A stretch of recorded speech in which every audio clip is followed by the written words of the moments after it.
2020 പരിശുദ്ധ മാതാവിൻ്റെ ജന്മത്തിരുന്നാൾ ആഘോഷം ഒരുപക്ഷെ ചരിത്രത്തിൽ തന്നെ നടന്നിട്ടുള്ള ഏറ്റവും ആഘോഷമായ തിരുനാൾ ആഘോഷമാണ്. Price the Lord. സഭയുടെ ചാനലുകൾ തുറന്ന ഇത് മാത്രമേ ഇപ്പോൾ ഉള്ളൂ. വിവിധ പേരുകളിൽ സർവരും മാതാവിനെ ഉറ്റുനോക്കുകയാണ്. നമുക്കും ഈ ദിവസങ്ങൾ പരിശുദ്ധ മാതാവിലേക്ക് ദൃഷ്ടികൾ ഉയർത്തുവാൻ ദൈവം അനുഗ്രഹം തന്നു. നമ്മൾ ഭാഗ്യമുള്ളവർ തന്നെ.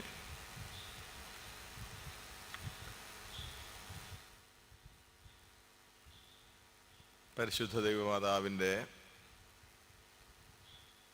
ദിവ്യ പുണ്യങ്ങളെപ്പറ്റി ഇന്നലെ മനോഹരമായിട്ട് ഇവിടെ ബഹുമാനപ്പെട്ട അച്ഛൻ അവതരിപ്പിച്ചത് നമ്മൾ ഓർക്കുന്നുണ്ടാകും.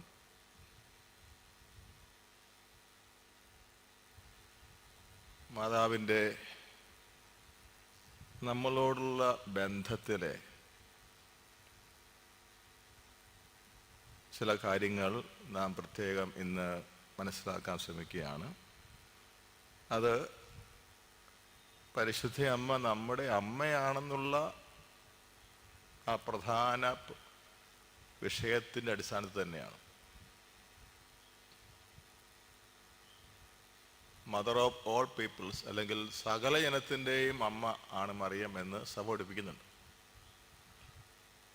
അപ്പം അതിൻ്റെ അർത്ഥം എന്താണ് എന്ന് നമ്മൾ ഇന്ന് ചിന്തിക്കുക. നമുക്കറിയാം, യേശുക്രിസ്തുവിനോട് ചേർന്നാണ് മാതാവിൻ്റെ എല്ലാ പ്രവർത്തനത്തിനും അർത്ഥം ഉണ്ടാകുന്നത്. യേശുക്രിസ്തു എന്തായിരുന്നു അവിടുത്തെ റോള്? മനുഷ്യകുലത്തെ സംബന്ധിച്ച് യേശുക്രിസ്തു എന്താണ് ചെയ്തത്? അതിനോട് അഗാധമായി ബന്ധപ്പെടുത്തി വേണം മാതാവിൻ്റെ റോള് മനസ്സിലാക്കാനായിട്ട്. രണ്ടാം വത്തിക്കാൻ സൂനകദോസിൻ്റെ തിരുസഭ എന്ന അത്ഭുത രേഖയിൽ 56-ാമത്തെ ഖണ്ഡികയിൽ ഇപ്രകാരമാണ് സഭ പഠിപ്പിക്കുന്നത്: ദൈവത്തിൻ്റെ രക്ഷാകരമായ തിരുവിഷ്ടം മനസ്സോടെയും പാപത്താൽ അല്പം പോലും തടയപ്പെടാതെയും ആശ്ലേഷിച്ചുകൊണ്ട് സ്വയം പുത്രൻ്റെ വ്യക്തിത്വത്തിനും പ്രവർത്തനത്തിനും വേണ്ടി മുഴുവനായി സമർപ്പിച്ചു. അവസാനത്തെ വാചകം ശ്രദ്ധിച്ചാൽ മതി. മാതാവ് തൻ്റെ ജീവിതം മുഴുവൻ സമർപ്പിച്ചിട്ട് 2 കാര്യങ്ങൾക്ക് വേണ്ടിയാണ്. ഒന്ന്, യേശുക്രിസ്തുവിൻ്റെ വ്യക്തിത്വത്തിനും, 2, യേശുക്രിസ്തുവിൻ്റെ പ്രവർത്തനത്തിനും വേണ്ടി.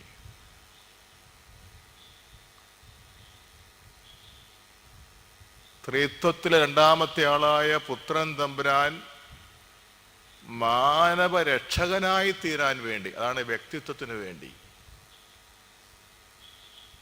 ദൈവം എല്ലാവരുടെയും സൃഷ്ടാവാണ്, പക്ഷേ രക്ഷകനാകുന്നത് ദൈവം മറിയത്തിലൂടെ മനുഷ്യാവതാരം ചെയ്യുന്നത് മുതലാണ്.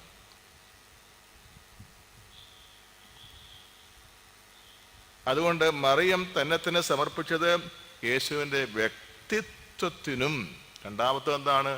പ്രവർത്തനത്തിനും. എന്തായിരുന്നു യേശുവിൻ്റെ ഈ ലോകത്തിലെ പ്രവർത്തനം? മനുഷ്യകുലത്തിൻ്റെ വിമോചനത്തിന് വേണ്ടിയുള്ള രക്ഷാകര പ്രവർത്തനങ്ങളാണ് എല്ലാം. യേശു പറഞ്ഞ ഓരോ വാക്കും, യേശുവിൻ്റെ ഓരോ ചലനങ്ങളും, യേശുവിൻ്റെ ഓരോ പ്രവർത്തികളും രക്ഷാകരമായിരുന്നു എല്ലാം. അത് മകുടം ചൂടിയത് കാൽവരി കുരിശിലെ മരണത്തിലാണെന്ന് മാത്രം. അപ്പോൾ പരിശുദ്ധ മാതാവിനെ നമ്മൾ മനസ്സിലാക്കേണ്ടത് എപ്പോഴും യേശുവിൻ്റെ പ്രകാശത്തിൽ വേണം മനസ്സിലാക്കാനായിട്ട്. യേശു എന്തിനു വേണ്ടി ഭൂമിയിലേക്ക് വന്നു, അവൻ എന്തെല്ലാം കാര്യങ്ങൾക്ക് വേണ്ടി പ്രവർത്തിച്ചു, ഇത് രണ്ടുമാണ് മാതാവിൻ്റെ ജീവിതത്തിൻ്റെ രഹസ്യം. അതുകൊണ്ട് പരിശുദ്ധ കത്തോലിക്കാ സഭ 4 കാര്യങ്ങൾ മാത്രമേ വിശ്വാസത്യമായി പ്രഖ്യാപിച്ചിട്ടുള്ളൂ. എങ്കിലും അഞ്ചാമതൊരു കാര്യം പഠിപ്പിക്കുന്നുണ്ട്. വിശ്വാസത്തിനെ പ്രഖ്യാപിച്ചിരിക്കുന്ന ഏതാണെന്ന് നിങ്ങൾക്കറിയാം. മറിയം ദൈവത്തിൻ്റെ അമ്മ എന്ന് തന്നെ വിളിക്കപ്പെടണം. യേശുവിൻ്റെ അമ്മ എന്ന് വിളിച്ചാൽ പോരാ. 2, മറിയം ശാശ്വത കന്യാത്വം ഉള്ളവളാണ്. എന്ന് വെച്ചാൽ യേശുവിനെ ഗർഭം ധരിച്ചത് കന്യാത്വ പൂർണ്ണതയിൽ, യേശുവിനെ പ്രസവിച്ചതും കന്യാത്വ പൂർണ്ണതയിൽ, അവൾ ഈ ലോക ജീവിതം അവസാനിപ്പിക്കുന്നത് വരെയും കന്യാത്വ പൂർണ്ണതയിൽ, ശാശ്വത കന്യാത്വം. 3-ാമത്തെ വിശ്വാസത്യം മറ്റാർക്കുമില്ലാത്ത അസുലഭമായ ഭാഗ്യം, ഉത്ഭവത്തിൽ തന്നെ പാപരഹിതയും പ്രസാദപരപൂർണയും. 4-ാമത്തത് മറ്റൊരു മനുഷ്യൻ സംഭവിച്ചിട്ടില്ലാത്തതാണ്, ജീവിതത്തിൻ്റെ അന്ത്യത്തിൽ ശരീരത്തോടുകൂടെ സ്വർഗത്തിലേക്ക് സംവഹിക്കപ്പെട്ടു. ഇത് 4-മാണ് സഭ വിശ്വാസ സത്യം എന്ന നിലവാരത്തിലേക്ക് ഉയർത്തി നമ്മളെ പഠിപ്പിച്ചിരിക്കുന്നു. എന്നാൽ 5-ാമത്തത് ഈ ഗണത്തിൽ പെടുന്നതല്ലെങ്കിലും അതും സഭയുടെ കൃത്യമായ പ്രബോധനമാണ്. അതെന്താണ്? മറിയം എല്ലാ മനുഷ്യരുടെയും അമ്മയാണ്. അതിൻ്റെ ഒരർത്ഥം നമ്മൾ 2-3 ദിവസങ്ങൾക്ക് മുമ്പ് ചിന്തിക്കുകയുണ്ടായല്ലോ. കുറച്ചുകൂടെ ആഴത്തിലേക്ക് നമ്മൾ ചിന്തിക്കാൻ അർത്ഥം. അതിന് 3 പ്രത്യേകമായ മാതാവിൻ്റെ 3 പദവികൾ മനസ്സിലാക്കുമ്പോൾ അത് നമുക്ക് പിടികിട്ടും. മാതാവിനും പ്രത്യേകമായി 3 പദവികളുണ്ട്, 3 റോളുകൾ. അതിലൂടെയാണ്, ആ റോളുകളിലൂടെയാണ്, ആ പദവികളിലൂടെയാണ് മാതാവ് സകല ജനത്തിൻ്റെയും അമ്മയുടെ ധർമ്മം നിർവഹിക്കുന്നത്. 1-ാമത്തേത് മേരി കോ റിഡംപ്റ്ററിക്സ്, മാതാവ് സഹരക്ഷികയാണ്. ഇത് വിശ്വാസത്തിൻ്റെ തലത്തിലേക്ക് ഉയർത്തപ്പെട്ടിട്ടില്ല എന്ന് കരുതി അത് പ്രധാനപ്പെട്ടതല്ല എന്ന് വരുന്നില്ല. വിശ്വാസത്യം എന്ന ആ നിലവാരത്തിൽ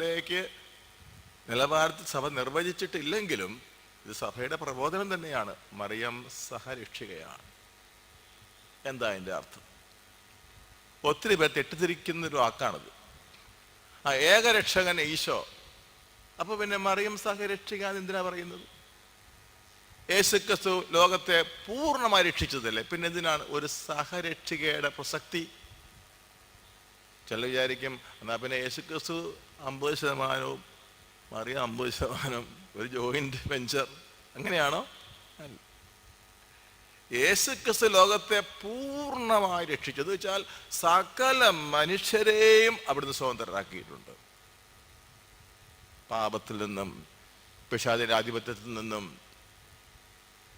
സകല ദുരിതങ്ങളിൽ നിന്നും കർത്താവ് എല്ലാവരെയും മോചിപ്പിച്ചു. പിന്നെ എന്തുകൊണ്ടാണ് മറിയത്തെ സഹരക്ഷിക എന്ന് പറയുന്നത്? 2 വത്തിക്കാൻ സൂനകദോസ് അതിന് കൃത്യമായ ഉത്തരം തന്നിട്ടുണ്ട്. നമ്മൾ ആരും ഊഹിച്ച് വിഷമിക്കേണ്ട ആവശ്യമില്ല. അതിങ്ങനെയാണ് പഠിപ്പിച്ചിരിക്കുന്നത്. 2 വത്തിക്കാൻ സൂനകദോസിന്റെ തിരുസഭ എന്നുള്ള അതിപ്രധാന രേഖയുടെ 58-ാം ഖണ്ഡിക,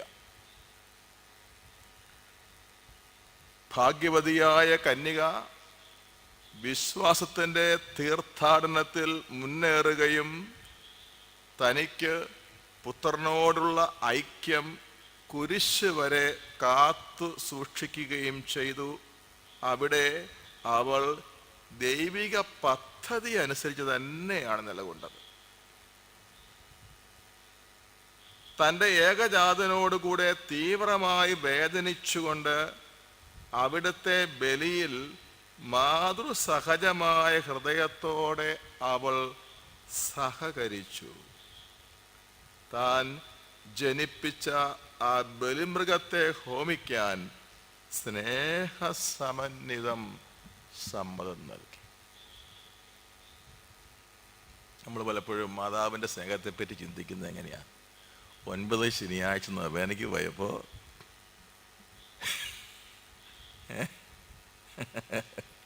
നമുക്കൊരു പ്രത്യേക അനുഗ്രഹം കിട്ടി അല്ലേ? നമ്മൾ പറയും എൻ്റെ മാതാവിന് എന്നാ സ്നേഹം എന്നറിയാമോ എന്നോട്. എനിക്കും ഉണ്ടായിരുന്നു അങ്ങനത്തെ. ഞാൻ അനുഭവം ഒന്ന് പറയാം, ഇന്നെണ്ണം പറയാൻ ഞാൻ വിചാരിക്കുകയാണ്.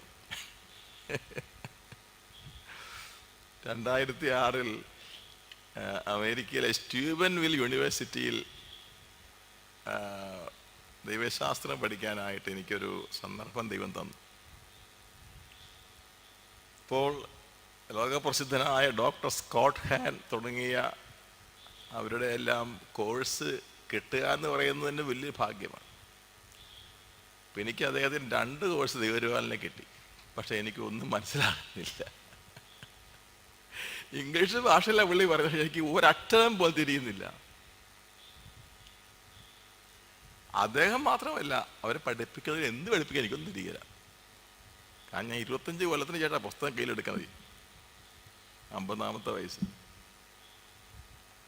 യാതൊന്നും തിരിയുന്നില്ല. ഞാൻ സങ്കടപ്പെട്ട എൻ്റെ ദൈവമേ, അവിടെ പഠിക്കാൻ പോകാനായിട്ട് എൻ്റെ അവിടുത്തെ ഇംഗ്ലീഷുകാർ ഇടവക്കാർ വലിയ താല്പര്യം കാണിച്ചതാണ്. ഏതാണ്ട് എത്രയാ കണക്ക് കൂട്ടി പറയുകയാണെങ്കിൽ 10-40 ലക്ഷം രൂപ മുടക്കിയിട്ടുണ്ട് അതിനു വേണ്ടി അവർ. ജോസി പേടിക്കണം, എൻ്റെ പൈസ തന്നില്ല ആരും, നേരെ അങ്ങോട്ട് അയക്കുക ചെയ്തത്. ഒറ്റ പൈസ എൻ്റെ തന്നിട്ടില്ല, നേരെ അങ്ങോട്ട് അയക്കുക ചെയ്ത് യൂണിവേഴ്സിറ്റിയിലേക്ക്. അപ്പം ഞാൻ വിചാരിച്ചു ദൈവമേ ഇത് എന്ത് ചെയ്യും? 5-6 മാസമായപ്പോൾ ഞാൻ വിചാരിച്ചു ഇട്ടയച്ച് പോയേക്കാം. പക്ഷേ അവരോട് വിശ്വസ്ത കാണിക്കണ്ടേ,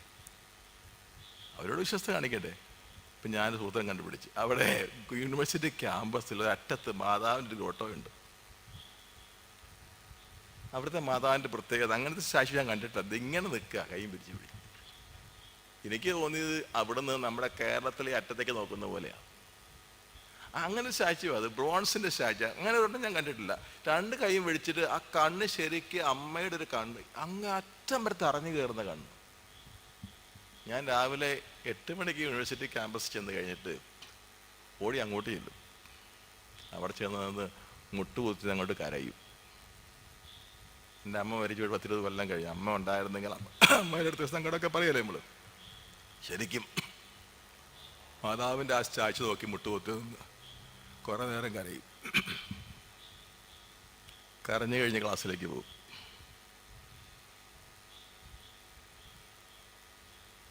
കഥ ചുരുക്കി പറയുകയാണെങ്കിൽ, ക്ലാസ്സിൽ പറയുന്ന അക്ഷരം പോലും മനസ്സിലാകാതിരുന്ന് എനിക്ക് റാങ്കോടുകൂടി ആ കോഴ്സ് പൂർത്തിയാക്കാനായിട്ട് ദൈവം കൃപ തന്നു. Price the Lord. അപ്പോൾ എനിക്ക് മനസ്സിലായ ഒരു കാര്യം, അത് നമുക്ക് വേഗം ഭൗതിക ആവശ്യമാണ്. എനിക്ക് പഠിക്കുക എന്നുള്ളത് ഒരു ഭൗതിക ആവശ്യമാണ്. അത് പഠിക്കുന്ന ഏത് വിദ്യാർത്ഥിയുടെ ആവശ്യമാണ്. ആ പ്രായത്തിൽ അത് അമേരിക്കയിൽ യൂണിവേഴ്സിറ്റി സ്റ്റൈലിൽ കാര്യങ്ങൾ പഠിച്ച് മനസ്സിലാക്കാൻ അസാധ്യം. പക്ഷേ ആ മാതാവിൻ്റെ മുമ്പിലുള്ള ഡെയിലി കരയാൻ അവസരം ഉണ്ടാവും. പക്ഷെ അത് എന്നെ സംബന്ധിച്ചിടത്തോളം മറക്കാനാവാത്തപ്പോൾ ഞാനത് പറഞ്ഞെന്തിനാണെന്നറിയോ, അതിനേക്കാൾ എത്രയോ വലിയ കൃപയാണ് പരിശുദ്ധ ദേവമാതാവ് നമുക്ക് എപ്പോഴും തന്നുകൊണ്ടിരിക്കുന്നത്. എന്താണത്? തൻ്റെ പുത്രൻ്റെ രക്ഷ നമുക്ക് തരുന്നു. യൂണിവേഴ്സിറ്റി പഠിച്ച് തോറ്റാൽ എനിക്കൊന്നും വരാൻ പോകുന്നില്ല. എനിക്കൊന്നും വരാൻ കുറെ കാശ് മുടക്കവർ കുറെ കാശ് പോകും. അത് തന്നെ കുറച്ച് നാണക്കേടില്ലേ വരുള്ളൂ. എൻ്റെ നിത്യമായ രക്ഷ നഷ്ടപ്പെട്ടു പോയാലോ? അതാണിപ്പോൾ വായിച്ചു കേട്ടത്. എന്താണ് എന്നൊരു വായിക്കാം. തൻ്റെ ഏകജാതനോടുകൂടി തീവ്രമായി വേദനിച്ചുകൊണ്ട് അവിടുത്തെ ബലിയിൽ മാതൃസഹജമായ ഹൃദയത്തോടെ അവൾ സഹകരിച്ചു.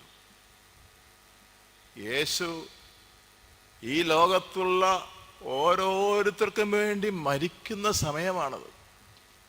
ഈ ലോകത്തിലുള്ള സകലരുടെയും പാപം നീക്കാൻ വേണ്ടി തൻ്റെ ജീവൻ പിതാവിന് ബലി കഴിക്കുന്ന സമയം. സഭ പഠിപ്പിക്കുന്ന എന്താണ്?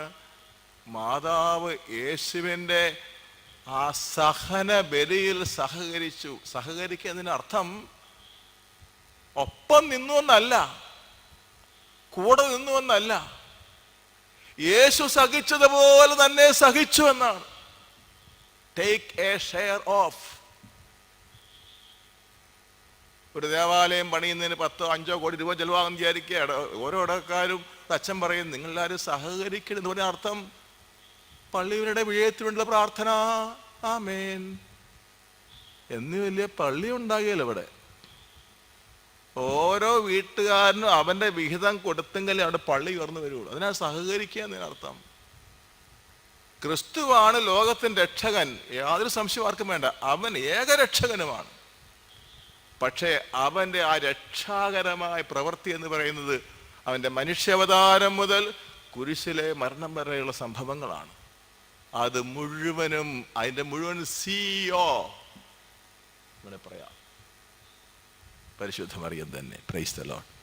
ഇത് നമ്മുടെ അഭിപ്രായമല്ല. 2635 മെത്രാന്മാരും 100 കണക്കിന് ദൈവശാസ്ത്രജ്ഞന്മാരും 4 വർഷക്കാലം ഈ വിഷയങ്ങളെപ്പറ്റി സമഗ്രമായി പ്രാർത്ഥിച്ചും പഠിച്ചതിന് ശേഷം അതെല്ലാം ഒരു ഗുളിക രൂപത്തിൽ പഠിപ്പിച്ചിരിക്കുന്ന വാക്യമാണ് ഞാൻ വായിച്ച് കേൾപ്പിച്ചത്. 2-ാമത്തെ ദിവസത്തിന്റെ ഈ പ്രമാണരേഖയിൽ ഈ വാക്യം എന്താ എഴുതി വച്ചിരിക്കുന്നത്? താൻ ജനിപ്പിച്ച ആ ബലിമൃഗത്തെ ഹോമിക്കാൻ സ്നേഹസമന്വിതം അവൾ സമ്മതം നൽകി. ഇവിടുത്തെ ഒരു പാട്ടിൽ ഒരു 2 വരിയുണ്ട്. എന്താണ്? നമ്മളെ എങ്ങനെയാ പാടുന്നത്? പുത്രനെ നൽകി, പുത്രനെ വിറ്റു നമ്മളെ നൽകി. Price the Lord. ഹല്ലേലൂയ. യേശുവേ നന്ദി. ചില ആൾക്കാർ തീരെ പാവപ്പെട്ടവർ വീട്ടിൽ വിളഞ്ഞ വാഴക്കൊല കൊണ്ട് വീട്ടിട്ട് കപ്പം മേടിച്ചോണ്ട് പോകും. ഏതാ മൂല്യം കൂടിയ ഭക്ഷണ സാധനം? തീർച്ചയായിട്ടും വാഴക്കൊലയാണ്. പക്ഷേ ഈ വാഴക്കൊലൊന്നും ഇല്ലെന്ന് ബാക്കി എണ്ണിറക്കിയതാ. വാഴക്കൊല കൊണ്ട് വിറ്റിട്ട് അതിനേക്കാൾ താണ കപ്പം മേടിച്ച് വീട്ടിൽ കൊണ്ട് പുഴുങ്ങി തിന്നും. എല്ലാവർക്കും വയറിച്ച് തിന്നാൻ പറ്റും. മാതാവ് യേശുവിനെ വിറ്റ് നമ്മളെ വാങ്ങിച്ചു ആണ് ആ പാട്ടിൽ പറയുന്നത്. അത് വെറുതെ ആലങ്കാരിക ഭാഷയെ സത്യത്തിൽ സംഭവിച്ചതാ. യേശുക്രിസ്തുവിന്റെ കുരിശുമരണം ആരംഭിച്ച എപ്പോഴാണ്? സത്യത്തിൽ മാതാവ് ഈശോയെ ദേവാലയത്തിൽ കൊണ്ട് സമർപ്പിച്ചപ്പോഴാണ്. എങ്ങനെ മനസ്സിലായത്? ഒരു വാൾ നിന്റെ ഹൃദയത്തിൽ കിടക്കും, തുറച്ചു കയറും. അത് അറിഞ്ഞുകൊണ്ട് തന്നെയാണ് ഇതാ ഞാൻ കർത്താവിൻ്റെ ദാസി എന്ന് പറഞ്ഞിരിക്കുന്നത്. അപ്പോൾ യേശുവിൻ്റെ ജീവിതത്തിലെ ലോകരക്ഷയ്ക്ക് വേണ്ടിയുള്ള സഹനം മുഴുവനും മാതാവ് മുൻകൂട്ടി അഡ്വാൻസ് ആയിട്ട് തന്നെ സ്വീകരിച്ചിരിക്കുകയാണ്. അപ്പം അത് ശരിക്കും ധ്യാനിച്ചാൽ മാത്രമേ മാതാവിന് നമ്മളോട് സ്നേഹം നമുക്ക് മനസ്സിലാകൂ. എന്തെങ്കിലും ഭൗതിക കാര്യം കിട്ടുമ്പോൾ മാതാവിനോട് സ്നേഹമെന്ന് തെളിവ് പറയുന്നത് വാസ്തവത്തിൽ വളരെ നിലവാരം കുറഞ്ഞ ഒരു പ്രസ്താവനയാണ്. നമ്മൾ ആരെങ്കിലും ധ്യാനിച്ചിട്ടുണ്ടോ മാതാവിന് നമ്മളോട് സ്നേഹം ഉണ്ടോ? എൻ്റെ ജീവിതത്തിൽ ഞാൻ വേണമെന്ന് ധ്യാനിച്ചിട്ടില്ല. ഞാനൊരു വചനം ഒന്ന് ഓർത്തു. കർത്താവ് പറഞ്ഞതാ, പിതാവ് എന്നെ സ്നേഹിച്ച പോലെ ഞാനും നിങ്ങളെ സ്നേഹിച്ചു. ഈശോയുടെ വാക്ക്. പിതാവായ ദൈവം ഈശോയെ സ്നേഹിച്ചതുപോലെ ഈശോ പറയാണ് ഞാൻ നിങ്ങളെ സ്നേഹിച്ചു. മാതാവ് എങ്ങനെയായിരിക്കും യേശുവിനെ സ്നേഹിച്ചിരിക്കുന്നത്? നമുക്ക് എങ്ങനെ മനസ്സിലാക്കാൻ പറ്റും? അഗ്രാഹ്യമായ രഹസ്യമാണ്. കാരണം ഈ സ്നേഹിക്കുക എന്നത് ദൈവത്തിന് മാത്രം ചെയ്യാൻ പറ്റുന്ന പ്രവൃത്തിയാണ്. God is love, you have love. God is love. ദൈവമാണ് സ്നേഹം. നമുക്കൊക്കെ ആ സ്നേഹത്തിൻ്റെ ഒരു അല്പം അംശം കിട്ടിയിട്ടുണ്ടതേ ഉള്ളൂ. ദൈവം സ്നേഹമാണ്. അങ്ങനെയാണെങ്കിൽ ദൈവം സൃഷ്ടിച്ച സൃഷ്ടികളിൽ ഏറ്റവും പരിപൂർണതയും ഏറ്റവും മഹോന്നതയുമായ വ്യക്തി മറിയം എന്ന നിലയ്ക്ക് അവൾ ദൈവത്തിൻ്റെ സ്നേഹത്തിൻ്റെ കട്ടക്കെട്ട് നിൽക്കുന്ന ആളാണ്. അതുകൊണ്ടാണല്ലോ മിസ്റ്റർ ലൂയിസ് ഡി മോൺഫോർട്ട് ഇവിടെ ഈ ദിവസങ്ങൾ പ്രസംഗത്തിൽ സൂചിപ്പിച്ചിട്ടുണ്ട് പല പ്രാവശ്യം പറഞ്ഞത്. തൻ്റെ യഥാർത്ഥ മരിയഭക്തി എന്ന പുസ്തകത്തിൽ പറഞ്ഞിരിക്കുന്നത് 82-ാം ഖണ്ഡികയാണെന്ന് ഞാൻ വിചാരിക്കുന്നു. പറഞ്ഞിരിക്കുന്നത് ലോകത്തുള്ള മുഴുവൻ അമ്മമാരുടെയും മക്കൾക്ക് വേണ്ടി ത്രസിക്കുന്ന ഹൃദയം, സ്വന്തം മക്കൾക്ക് വേണ്ടി ദാഹിക്കുന്ന ഒരു ഹൃദയമാണല്ലോ അമ്മയുടെ ഹൃദയം. അങ്ങനെ ലോകത്തിൽ ഉണ്ടായിട്ടുള്ള എല്ലാ അമ്മമാരുടെയും ഹൃദയത്തിലുള്ള ആ സ്നേഹം ഒരുമിച്ച് കൂട്ടിയിട്ട് ഒരു കുഞ്ഞിലേക്ക് ഒരു പ്രത്യേക വ്യക്തിയിലേക്ക് അതൊന്ന് പകർന്നു നോക്കിക്കേ. ആ കൊച്ചിന് താങ്ങാൻ പറ്റും തോന്നുന്നില്ല. എന്നിട്ട് വിശുദ്ധ ലൂയിസ് പറയാണ്, അത് താരതമ്യം ചെയ്യാൻ പറ്റിയല്ല. താരതമ്യത്തിന് പറ്റുന്ന ഉദാഹരണമല്ല. അദ്ദേഹം പറയാണ്, പരിശുദ്ധ മാതാവിന് നമ്മളോടുള്ള സ്നേഹം അതിനേക്കാളും അധികമാണ്. അത് ഈശോയ്ക്ക് മാത്രം അറിയാവുള്ളൂ എന്നുള്ളതാണ്. പരിശുദ്ധ മാതാവിൻ്റെ സ്നേഹത്തിൻ്റെ ആഴവും ആധിക്യവും ഈശോയ്ക്ക് മാത്രമേ അറിയാൻ പാടുള്ളൂ, നമുക്കറിയാൻ പാടില്ല. പക്ഷെ നമുക്കറിയാവുന്നൊരു കാര്യമുണ്ട്. എന്താണ്? മാതാവ് നമ്മളെ സ്നേഹിക്കുന്നുണ്ടെന്ന കാര്യം നമ്മൾ അറിഞ്ഞിരിക്കണം. അത് നമ്മൾ വിശ്വസിക്കുകയും ചെയ്യണം. അതിനാണ് സഭ ഇതെല്ലാം പഠിപ്പിച്ചു തരുന്നത്. അപ്പോൾ ഒരു പ്രത്യേക പേരിൽ മാതാവിനെ വിളിക്കാൻ വേണ്ടിയല്ലത് സഹരക്ഷിക എന്ന് പറഞ്ഞ് പഠിപ്പിച്ചിരിക്കുന്നത്. മറിച്ച് എൻ്റെയും നിങ്ങളുടെയും നിത്യരക്ഷയെ സംബന്ധിച്ച് മറിയം വലിയൊരു ബലിയർപ്പണം നടത്തിയിട്ടുണ്ട്. അവളുടെ ജീവിതത്തിൻ്റെ ഏറ്റവും വലിയ സമ്പത്ത് നമുക്കായി കൈവിട്ട് തന്നിട്ടുണ്ട്. ഈശോയെ തന്നതിലൊക്കെ വലിയൊരു സ്നേഹം പിന്നെ കാണിക്കാനില്ല. Praise the Lord. Hallelujah, hallelujah. യേശുവേ നന്ദി, യേശുവേ സ്തുതി, യേശുവേ നന്ദി. നമ്മുടെ കുരിശിൻ്റെ വഴിയിലെ ബഹുമാനപ്പെട്ട ആബേലച്ചൻ്റെ കുരിശിൻ്റെ വഴിയിലെ പ്രാർത്ഥനയിൽ ആ 4ാമത്തെ രംഗം നമ്മൾ ഒരിക്കലും മറക്കുകയല്ലേ. എന്താ പറഞ്ഞിരിക്കുന്നത്? 2 ഹൃദയങ്ങൾ വിങ്ങിപ്പൊട്ടി, 4 കണ്ണുകൾ കവിഞ്ഞൊഴുകി. അവിടെ നമ്മൾ തന്നെ നിന്ന് പോകും അല്ലേ. പിന്നെ അടുത്ത പ്രാവശ്യം എല്ലാം തോന്നിയാൽ നമുക്ക് ഇച്ചിരി അവിടെ നിൽക്കാൻ തോന്നും.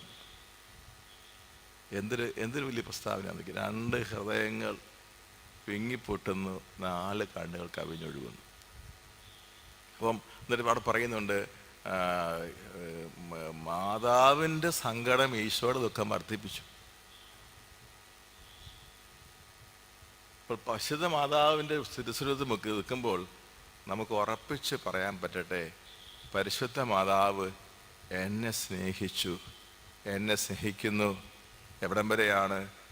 എന്നെ നിത്യസൗഭാഗ്യത്തിൽ എത്തിക്കുന്നത് വരെ. അതുകൊണ്ടാണ് പരിശുദ്ധ മാതാവ് സകലജനത്തിൻ്റെ അമ്മ എന്നുള്ള സഭയുടെ പ്രബോധനത്തിൽ 2ാമത്തെ ഘടകം ഇതാണ്: മാതാവ് നമ്മുടെ അഭിഭാഷികയാണ്. അഡ്വക്കാരെ എന്ന പദത്തിൽ നിന്നാണ് അഡ്വക്കേറ്റ് എന്ന വാക്ക് വരുന്നത്. പകരം പറയുന്ന ആളെന്ന. ഇപ്പോൾ ഇന്ത്യൻ ഭരണഘടന നിയമം അനുസരിച്ച് ഏത് കോടതിയിൽ നമുക്ക് ആർക്ക് പോയി വാദിക്കാം. പക്ഷെ നമുക്ക് അതിനുള്ള പ്രാപ്തിയും കഴിവില്ലാത്ത നമ്മൾ വാടകയ്ക്ക് ആളെടുത്ത് വാദിപ്പിക്കുക. ആ അഡ്വക്കേറ്റ് എന്ന് പറയുന്നത് വാടകയ്ക്ക് വണ്ടി വിളിക്കുന്ന പോലെ. പരിശുദ്ധ മാതാവിൻ്റെ പൊസിഷൻ എന്ന് വെച്ച് കഴിഞ്ഞാൽ നമ്മളെല്ലാവരും വക്കീല. യോജിക്ക് വല്ല കേസ് വന്നിട്ടുണ്ടെങ്കിൽ മാതാവ് അവിടെ ചെല്ലും. നമുക്കാർക്ക് നമുക്കേറെ കേസ് കൊടുക്കുന്ന ആരാ? പുള്ളിക്ക് ഇത് മാത്രമേ പരിപാടിയുള്ളൂ. രാപകൽ ദൈവ സംശയം നമുക്കേറെ കേസ് കൊടുത്തുകൊണ്ടിരിക്കുക. തെളിവുണ്ടേ, വെറുതെ ഒന്നുമല്ല. നമ്മുടെ ഒരു ചിന്ത, നമ്മുടെ ഒരു വാക്ക്, നമ്മുടെ പ്രവൃത്തി, നമ്മൾ ചെയ്യേണ്ട എല്ലാം അപ്പം കമ്പ്യൂട്ടറൈസ് അല്ലേ അതുകൊണ്ടിരിക്കുക. ഇപ്പം നമുക്ക് വേണ്ടി വാദിക്കാൻ നമ്മൾ വക്കീൽ ഇച്ചിരി വെച്ചിട്ടുണ്ടോ? ഉണ്ടോ? സഭ പഠിപ്പിക്കുന്നത് മാതാവ് ഓടിയെത്തും. വല്ല കേസും നമുക്കെതിരായിട്ട് അവിടെ വന്നിട്ടുണ്ടെങ്കിൽ മണം പിടിച്ച് ഓടി അവിടെ എത്തി, ഞാൻ വായിച്ചോളാം ഇയാളിന് വേണ്ടി എന്ന് പറഞ്ഞ്. സത്യത്തിൽ നമ്മുടെ കഴിഞ്ഞ കാലം എത്ര കേസാണെന്നറിയാം മാതാവ് വായിച്ച് ജയിച്ചേക്കണത്. നമ്മൾ വക്കീൽ വിശ്വലം കൊടുത്തിട്ടുണ്ടോ?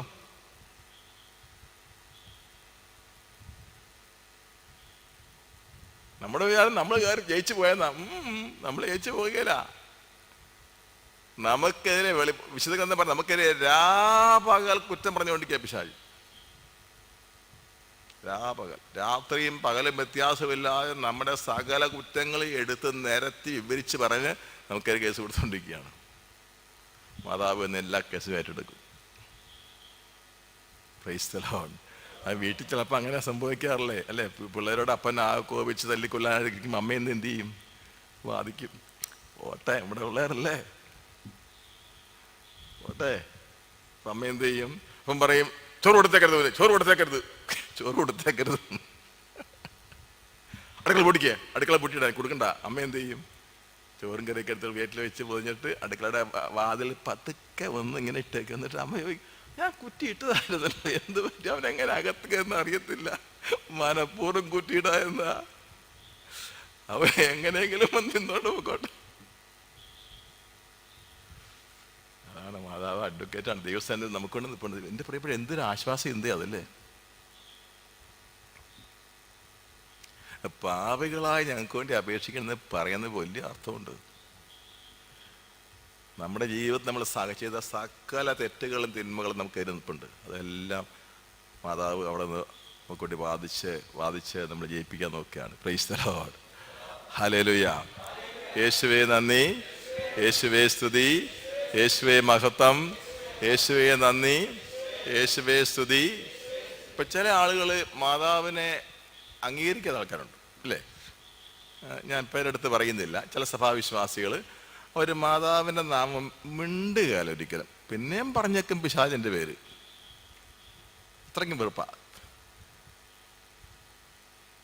അപ്പം ഞാൻ ആലോചിച്ച് നോക്കിയിട്ട് അപ്പം അവരുടെ കാര്യം എങ്ങനെയാണ്? നേരത്തെ പറഞ്ഞ ഉദാഹരണമാണ്. അമ്മേനെയും അപ്പനെയും തെറിയും പറഞ്ഞ് തല്ലി ചവിട്ട് നടക്കുന്ന പയ്യന് വേണ്ടി അമ്മ മതി. ചുമ്മാ തോന്നുന്നില്ല. ഈ കുരിശിൻ്റെ ചവിട്ട് വെച്ചുകൊണ്ട് ഈ ഈശോ പറഞ്ഞ വാക്ക് നമ്മൾ വെറുതെ അങ്ങ് തള്ളിക്കളഞ്ഞാൽ, ഇതാ നിന്റെ അമ്മ എന്ന് പറഞ്ഞ വാക്ക് എന്തൊരു ആഴമേറിയ വാക്കാണ്. അപ്പോൾ പരിശുദ്ധ, അതുകൊണ്ടാണ് കത്തോലിക്ക സഭ ഇങ്ങനെ പഠിപ്പിക്കുന്നത്. മാതാവിൻ്റെ മൂന്നാമത്തെ റോള് പ്രസാദ വരങ്ങളുടെ വിതരണക്കാരി എന്നുള്ളതാണ്. ഡിസ്പെൻസാറിസ് ഓഫ് ഗ്രേസസ്. അവിടെ പറയുന്ന ഇതാണ്, മാതാവ് വഴിയല്ലാതെ ഈശോ നേടിയ ഒരു കൃപയും ആരിലേക്കും എത്തുന്നില്ല. ഞാനാണ് പിതാവിലേക്കുള്ള വഴി എന്ന് ഈശോ ധൈര്യസമേതം പറയുന്നില്ലേ? I am the way. അതിന് സമാനമായൊരു പ്രസ്താവനയാണ് പരിശുദ്ധ കത്തോലിക്ക സഭ പഠിപ്പിക്കുകയാണ്.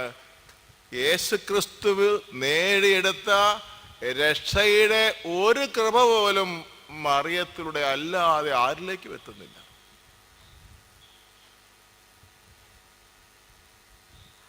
അപ്പോൾ മറിയത്തിലൂടെ ഞാനൊന്നും ചോദിക്കുന്നില്ല, ഞാൻ നേരിട്ട് ഈശോയോട് ചോദിച്ചോളാം എന്ന് പറയുന്നവർക്ക് പോലും ഈശോ പറയും, അത് ശരിയാ, പക്ഷെ ഇതിലേ വണ്ടി പോകുള്ളൂ.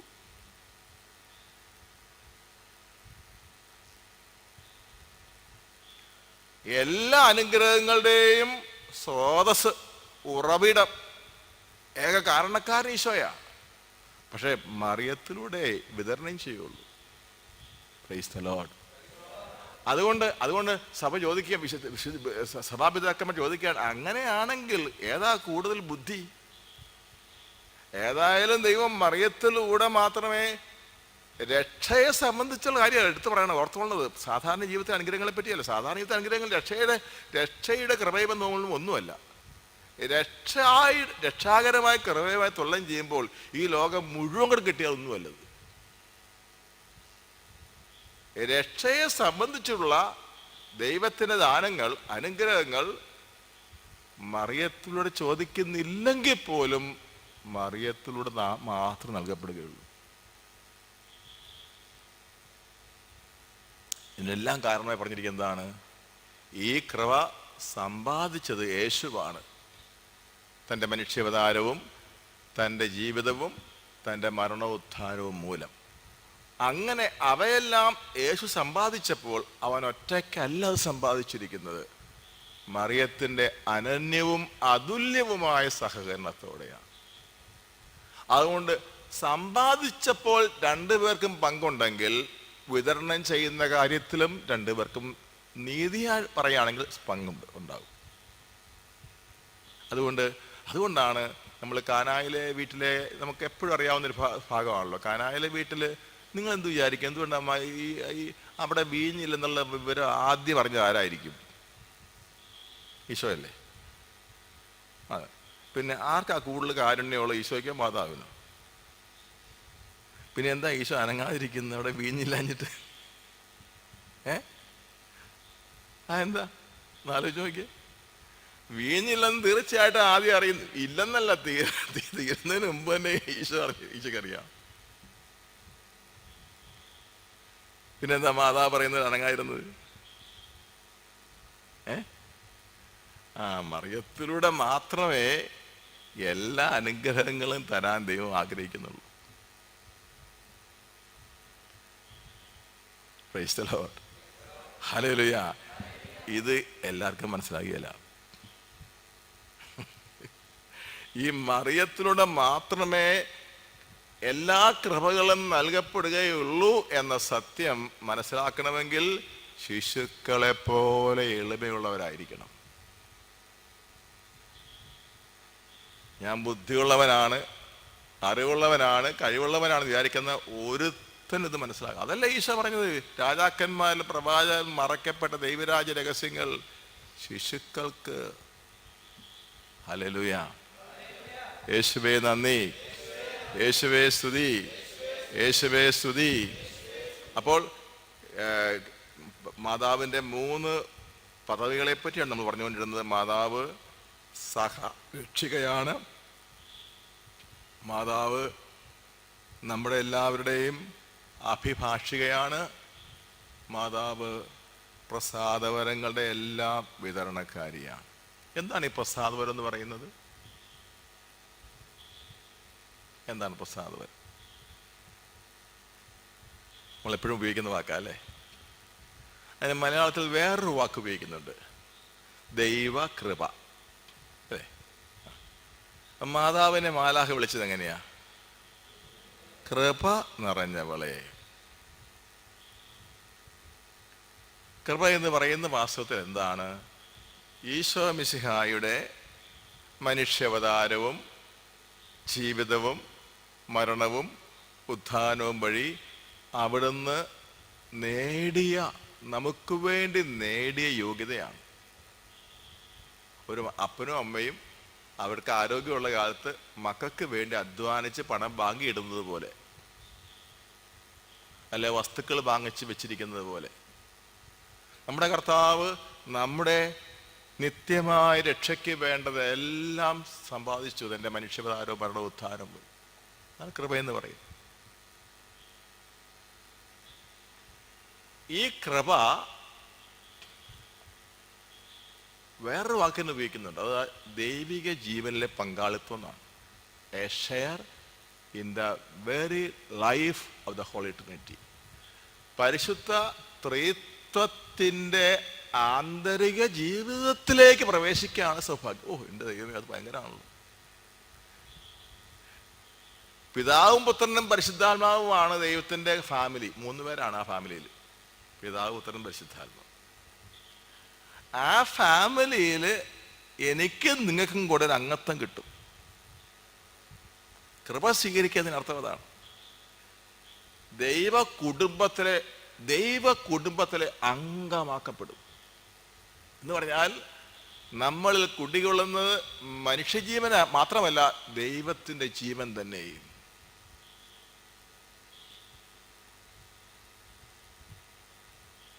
ഈ കൃപയെല്ലാം ദൈവം വിതരണം ചെയ്യുന്നത് മറിയത്തിലൂടെ എന്ന് പറയുമ്പോൾ 2 അർത്ഥമുണ്ട്. ഒന്ന്, കൃപയുടെ പൂർണ്ണതയുള്ളവളാണവൾ, കൃപ നിറഞ്ഞവളാണവൾ.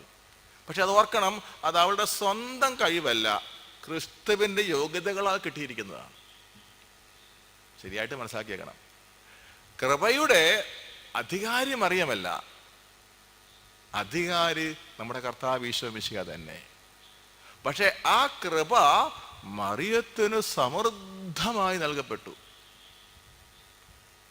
മറിയത്തിൽ നിറഞ്ഞിടത്തോളം കൃപ ആരിലും നിറഞ്ഞിട്ടില്ല. അതുകൊണ്ടുകൂടെയാണ് സഭ ഇങ്ങനെ പ്രാർത്ഥിക്കുന്നത്, നന്മ നിറഞ്ഞ മറിയമേ, അല്ല കൃപ നിറഞ്ഞ മറിയമേ സ്വസ്തി. ഇതിലെന്താ പ്രാർത്ഥിക്കുന്നത്? പാപികളായ ഞങ്ങൾക്ക് വേണ്ടി തമ്പുരാനോട് അപേക്ഷിക്കണം. എന്താ അപേക്ഷിക്കേണ്ടത്? ആ കൃപ കൊണ്ട് പറയാൻ. പിന്നല്ലാണ്ട് നമുക്ക് എന്താ വേണ്ടത്? വേറെ നമുക്ക് ആവശ്യമില്ല. സ്വത്ത് കിട്ടിയാൽ കൊള്ളാൻ, കുറേ കഴിയുമ്പോൾ സ്വത്ത് എന്തായാലും പോകും, നഷ്ടപ്പെട്ടു പോകും. ആരോഗ്യവും നല്ലത്, പക്ഷെ കുറച്ച് കഴിയുമ്പോൾ ആരോഗ്യവും പോകും. സൗന്ദര്യവും നല്ലത്, പക്ഷെ അതും പോകും കുറേ കഴിയുമ്പോൾ. സുഹൃത്തുക്കളും നല്ലത്, അതും പോകും. അപ്പനും അമ്മയും നല്ലത്, അതും പോകും. ജീവിത പങ്കാളി വളരെ നല്ലത്, അതും പോകും. എല്ലാം പോകും. നിലനിൽക്കുന്ന കൃപ മാത്രം. ആ കൃപയുടെ പൂർണ്ണതയുള്ളവരോട് ചോദിക്കുകയാണ്, പാപിയായ അർത്ഥം എന്താ? കൃപ നഷ്ടപ്പെടുത്തിയ ആള്. കൃപ നഷ്ടപ്പെടുന്നത് എങ്ങനെയാ? പാപം ചെയ്യുമ്പോൾ. ഒരു ദൈവത്തിന് അപ്രീതികരമായ, ദൈവത്തിന് പ്രസാദകരമല്ലാത്ത ഒരു ചിന്ത വന്നാ പോയി, പണി പോയി, കൃപ പോയി. ദൈവത്തിന് ആനന്ദം കൊടുക്കാത്ത ഒരു ആലോചന മനസ്സിൽ വന്നാൽ മതി, കൃപ പോകും. അതല്ലേ നമ്മൾ കഴിഞ്ഞ ദിവസം പഠിച്ചില്ലേ? മാതാവിന് ഉന്നത വണക്കത്തിന്റെ മൂന്നാമത്തെ കാരണം എന്താണ്? അവൾ എപ്പോഴും ദൈവത്തിന്റെ അഭീഷ്ടം മാത്രം. കൃപ നിറഞ്ഞവൾ, ഒരിക്കലും കൃപ കളഞ്ഞിട്ടില്ല. ഒരു സെക്കൻഡ് പോലും കൃപയുടെ ഒരംശം പോലും കളഞ്ഞിട്ടില്ല. അതുകൊണ്ട് കർത്താവ് തൻ്റെ മനുഷ്യാവതാരവും മരണ ഉദ്ധാനം വഴി നേടിയെടുത്ത മുഴുവൻ കൃപകളെയും ട്രഷറിയായി മാതാവിനെ പരമേൽപ്പിച്ചു. Price the Lord. അധ്യാപകർ ശമ്പളം മേടിക്കാൻ മുഖ്യമന്ത്രി അടുത്ത് പോകേണ്ട ആവശ്യമുണ്ടോ? അധ്യാപകർ മാസം ശമ്പളം മേടിക്കാൻ എവിടെ പോയാൽ മതി? ട്രഷറിയിൽ പോയാൽ മതിയല്ലോ. അല്ലാതെ മുഖ്യമന്ത്രി അടുത്ത് പോയി പറയണം, സാറേ ഞാൻ ജോലി ചെയ്തിട്ടുണ്ട്, പൈസ തന്നെ. അല്ലെ വിദ്യാഭ്യാസ വകുപ്പ് മന്ത്രി അടുത്ത് പോയി പറയേണ്ട കാര്യമുണ്ടോ? ഒരു കാര്യമില്ല. ട്രഷറിയിൽ പോയാൽ മതി, കാശ് കിട്ടും. കൃപയെല്ലാം സംഭരിച്ചു വെച്ചിരിക്കുന്ന ട്രഷറിയാണ് പരിശുദ്ധ മറിയം. അതുകൊണ്ടാണ് സഭ അങ്ങനെ പ്രാർത്ഥിക്കുന്നത്. പരിശുദ്ധമായ ദൈവകൃപ നിറഞ്ഞവളെ, അല്ലെങ്കിൽ നന്മ നിറഞ്ഞ, അവിടെ ദൈവകൃപ തന്നെ ഒന്നും തന്നെയാണ്. നന്മ നിറഞ്ഞ മറിയമേ സ്വസ്തി. അത് അവസാനം പറയുകയാണ് പാപേ. അപ്പൊ നമ്മൾ പ്രാർത്ഥിക്കുമ്പോൾ ഓർത്തോളണം, സകല പ്രസാദപരങ്ങളുടെയും വിതരണം. Hallelujah, hallelujah. യേശുവേ നന്ദി. പാപം ചെയ്യാതിരിക്കാനുള്ള കൃപയാണ് ഏറ്റവും വലിയ കൃപ. വിചാരത്തിലോ വാക്കാലോ പ്രവൃത്തിയാലോ ഉപേക്ഷയാലോ പാപം ചെയ്യാനുള്ള പ്രലോഭനം ശക്തമായിട്ട് നമുക്ക് എല്ലാവർക്കും ഉണ്ട്. ഇവിടെ ഈ ദിവസങ്ങളിലൊക്കെ മനോഹരമായിട്ട് ഇവിടെ പറഞ്ഞു കഴിഞ്ഞിട്ടുണ്ട്. മാതാവിൻ്റെ ചേർന്ന് നിൽക്കുന്നവർക്ക് പാപത്തിൽ നിന്ന് അകൽച്ച കിട്ടും. കാരണം കൃപ തന്നെയാണ്. നിനക്കെൻ്റെ കൃപ മതി എന്നല്ലേ പൗലോസിയോട് കർത്താവ് പറഞ്ഞു. വേറെ ഒന്നും പറഞ്ഞില്ല. പൗലോസിയുടെ ജീവിതത്തിൽ ഉടനീളം ഒരുപാട് നമ്മളാരും സ്വപ്നം കാണാൻ പറ്റാത്ത പ്രതിസന്ധികളായിരുന്നു പൗലോസിലേക്ക്. അതിനെപ്പറ്റി വിഷമം പറഞ്ഞപ്പോൾ കർത്താവ് പറഞ്ഞ വാക്കിതാ, നിനക്കെൻ്റെ കൃപ മതി. Price the Lord, hallelujah. അപ്പോൾ നമ്മൾ കൊന്ത ചെല്ലുമ്പോൾ ഓർത്ത് ചെല്ലണം കേട്ടോ, കൃപ തരണമേ എന്ന് വെറുതെ ഓടിച്ചിട്ട് ചെല്ലിയേക്കരുത്. ആ നന്മ നിറഞ്ഞ hail Mary full of grace. ഇംഗ്ലീഷിലെ പ്രാർത്ഥന കൃത്യമായിട്ടത്, hail Mary full of grace. ഓ, കൃപ പൂർണ്ണമായി നിറഞ്ഞിരിക്കുന്നവളെ, കൃപ തീരെ ചോർന്നു പോയ പാത്രത്തിൻ്റെ മൂട്ടി മാത്രമേ കിടപ്പിളിച്ചിട്ട് കൃപ എനിക്ക് ശാഖെല്ലാം തീരാറായി. അതുകൊണ്ട് കൃപയൊന്ന് നിറച്ചു തരണമേ. നമ്മൾ വണ്ടി പഠിക്കുമ്പോൾ നമ്മുടെ വണ്ടിയുടെ എന്നാ പറയണ, ഡീസലിൻ്റെ പെട്രോളിൻ്റെ ഇത് കാണിക്കുകയല്ലേ, ഇത് കാണിക്കുകയല്ലേ ഒരു പടി, എൻ്റെ പേരെന്താ, അത് കാണിക്കാം. ഡീസൽ കുറഞ്ഞ് പെട്രോൾ കുറഞ്ഞു. നമ്മളെന്ത് ചെയ്യും? അയ്യോ ഇനിയിപ്പോൾ ഞാനെന്ത് ഈ വണ്ടി ഞാൻ കളയാൻ പോവാ. വണ്ടി കളയും ആരെങ്കിലും ഉടനെ അടുത്ത പെട്രോൾ പമ്പിൽ കയറും. 50 രൂപയ്ക്ക് അടിച്ചേര്. 50 രൂപ കയ്യിലുള്ളു. 1000 ഉണ്ടെങ്കിലോ 1000 രൂപയ്ക്ക് അടിച്ച് 1000 രൂപയ്ക്ക് അടിച്ച് ഇനി കുറച്ച് ദിവസത്തേക്ക് ധൈര്യമായിട്ട് പോകാം. എപ്പോഴും നോക്കേണ്ടി വരികയില്ല. 50 രൂപയ്ക്ക് അടിച്ചാൽ പ്രശ്നമാണ്.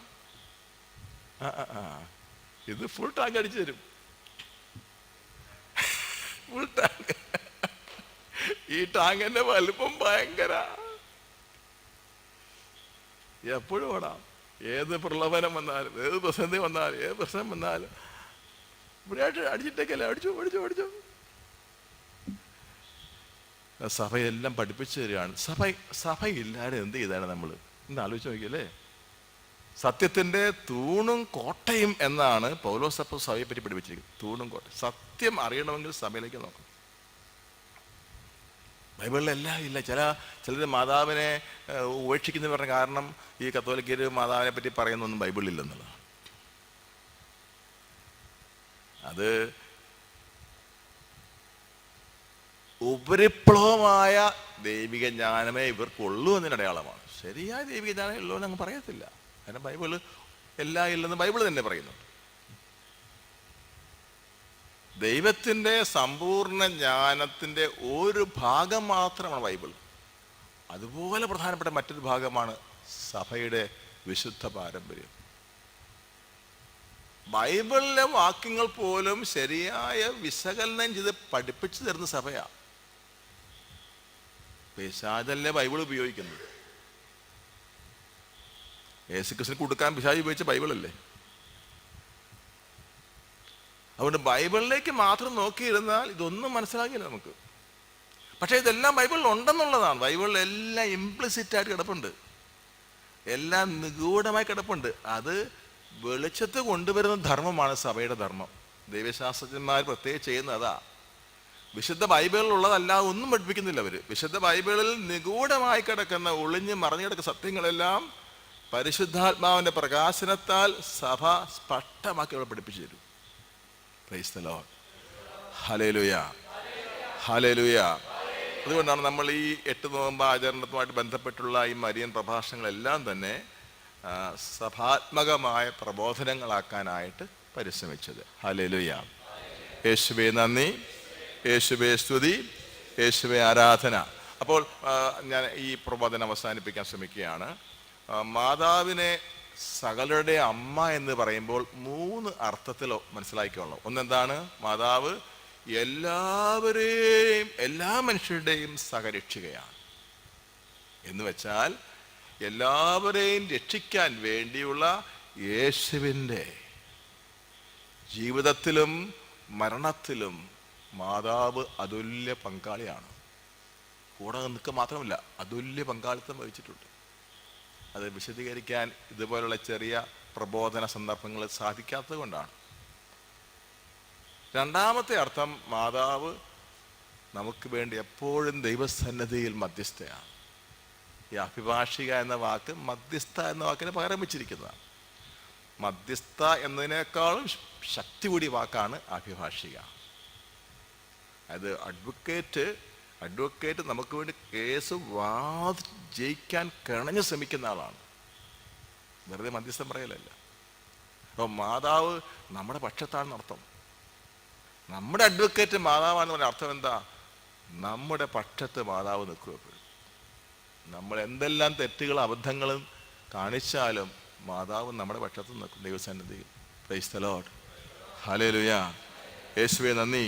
9-ാം പീസ് മാർപ്പാപ്പ മാതാവിൻ്റെ അമലോത്ഭവം വിശ്വാസത്തിനെ പ്രഖ്യാപിച്ച 9-ാം പീസ് മാർപ്പാപ്പ ഒരു തൻ്റെ സ്വന്തം അനുഭവത്തിൻ്റെ വെളിച്ചത്തിൽ ഈ മാതാവിൻ്റെ ആ സഹായത്തെപ്പറ്റി അദ്ദേഹം പറയുന്ന ഒരു വാക്യം ഞാൻ ഓർത്തുപോയി. പെട്ടെന്ന് അത് വായിച്ചു കേൾപ്പിക്കാം. അദ്ദേഹം പറയുന്നത് ഇങ്ങനെയാണ്: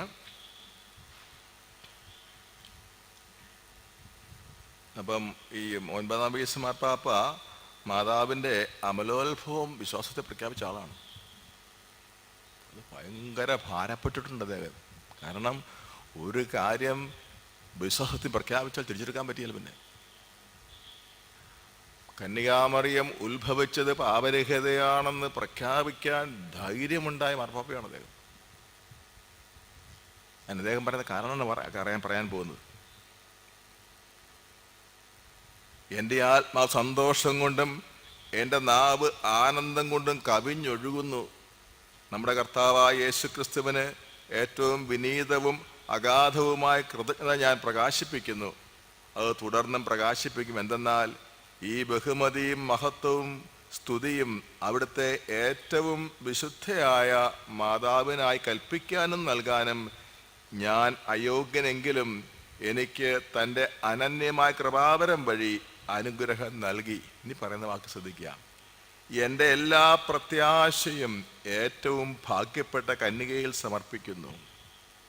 ഏറ്റവും ക്രൂരനായ സർപ്പത്തിൻ്റെ വിഷമാർന്ന തല തകർക്കുകയും ലോകത്തിലേക്ക് രക്ഷ കൊണ്ടുവരികയും ചെയ്ത സർവാംഗ സുന്ദരിയും നിർമ്മലയുമായവളിൽ പ്രവാചകരുടെയും സ്ത്രീഹന്മാരുടെയും മഹത്വവും രക്തസാക്ഷികളുടെ ബഹുമതിയും സകല വിശുദ്ധരുടെയും കിരീടവും സന്തോഷവും ആയിരിക്കുന്നവളിൽ അപകടത്തിലായിരിക്കുന്ന സകലരുടെയും ഏറ്റവും സുരക്ഷിതമായ സങ്കേതവും ഏറ്റവും വിശ്വസനീയമായ സഹായിയും ആയിരിക്കുന്നവളിൽ, ലോകം മുഴുവനിലും തൻ്റെ ഏകജാതനോടൊപ്പം ഏറ്റവും ശക്തയായ മധ്യസ്ഥയും ആലോചനക്കാരിയുമായിരിക്കുന്നവളിൽ, സഭയുടെ ഏറ്റവും വിശിഷ്ടമായ മഹത്വവും അലങ്കാരവും തകർക്കാനാവാത്ത അഭയകേന്ദ്രവുമായിരിക്കുന്നവളിൽ, എല്ലാ പാഷണ്ഡതകളും തകർക്കുകയും ഭീകരനാശങ്ങളിൽ നിന്ന് വിശ്വാസികളെയും രാഷ്ട്രങ്ങളെയും പിടിച്ചെടുക്കുകയും ചെയ്തവളിൽ,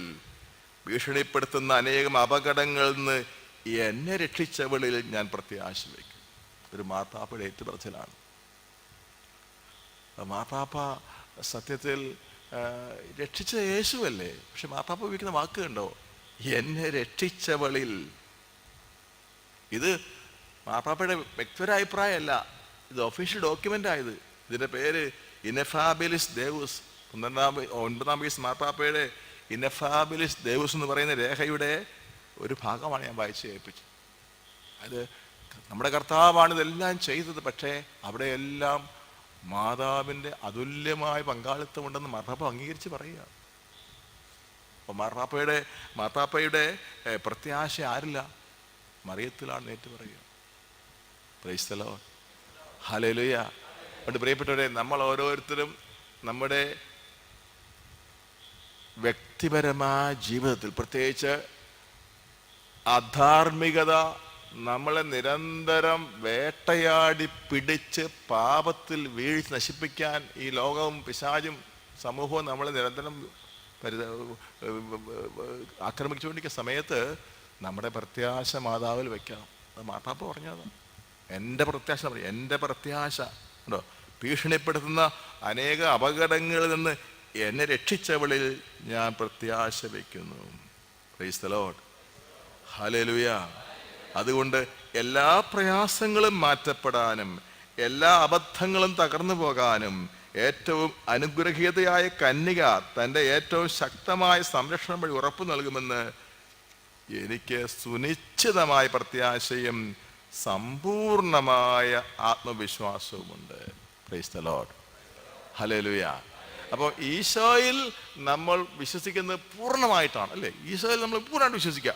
അതുപോലെ തന്നെ മാതാവിലും നമ്മൾ പൂർണ്ണമായി ശരണപ്പെടും. എന്നിട്ട് പരിശുദ്ധ പിതാവ് ഇങ്ങനെ കൂടെ പറഞ്ഞു തരികയാണ്: പാപികൾക്ക് മാപ്പും രോഗികൾക്ക് ആരോഗ്യവും ദുർബലർക്ക് ഹൃദയശക്തിയും പീഡിതർക്ക് ആശ്വാസവും അപകടത്തിൽ ഉള്ളവർക്ക് സഹായവും അവൾ നേടിക്കൊടുക്കുമെന്ന വിശ്വാസത്തിൽ ഞാൻ ഉറച്ചു നിൽക്കുന്നു. Praise the Lord, hallelujah, hallelujah, hallelujah.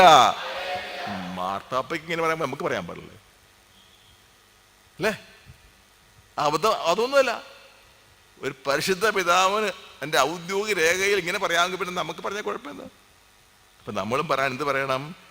പാപികൾക്ക് മാപ്പും രോഗികൾക്ക് ആരോഗ്യവും ദുർബലർക്ക് ഹൃദയശക്തിയും പീഡിതർക്ക് ആശ്വാസവും അപകടത്തിൽ ഉള്ളവർക്ക് സഹായവും പരിശുദ്ധ മറിയം നേടിക്കൊടുക്കുമെന്ന വിശ്വാസത്തിൽ ഞാൻ ഉറച്ചു നിൽക്കുന്നു.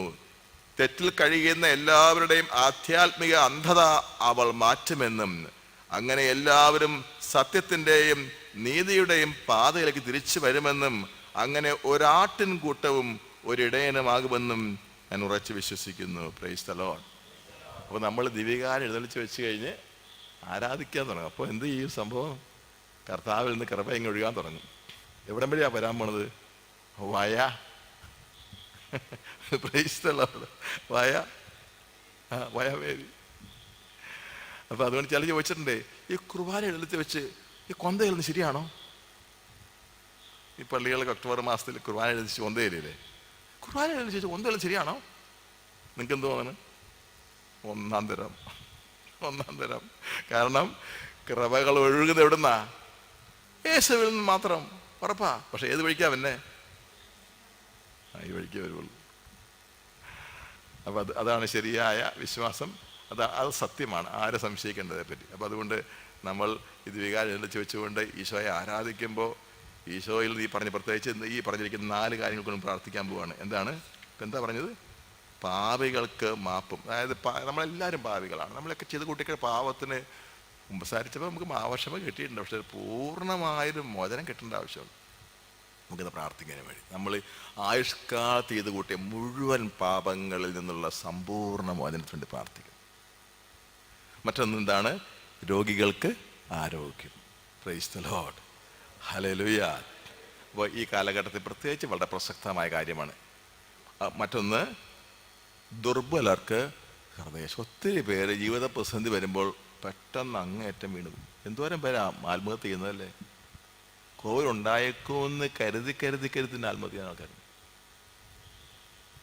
ജീവിത പ്രതിസന്ധികളെ നേരിടാൻ ത്രാണിയില്ലാത്ത ദുർബലർക്ക് ശക്തിയും, പീഡിതർക്ക് ആശ്വാസവും, അപകടത്തിലുള്ളവർക്ക് സഹായവും. അപ്പം എല്ലാവരുടെയും എല്ലാ കണ്ണുനീരും നമ്മൾ ഇന്ന് കർത്താവിന് മുമ്പിൽ സമർപ്പിക്കാൻ പോവുകയാണ്. പരിശുദ്ധ മാതാവ് വഴി നമുക്ക് എല്ലാ അനുഗ്രഹങ്ങളും കർത്താവ് തരാൻ കാത്തിരിക്കുകയാണ്. Price the Lord, hallelujah. നമ്മുടെ പ്രാർത്ഥന എന്തെങ്കിലും കുറവ് വന്നാൽ മാതാവ് എന്ത് ചെയ്യും? അതങ്ങോട്ട് അഡ്ജസ്റ്റ് ചെയ്യും, പരിഹരിക്കും. മാതാവ് പരിഹരിച്ച് നമ്മുടെ പ്രാർത്ഥന കുറവ് കൂടെ പരിഹരിച്ച് നമുക്ക് വേണ്ടി പ്രാർത്ഥിച്ചോളൂ. നമുക്ക് എഴുതി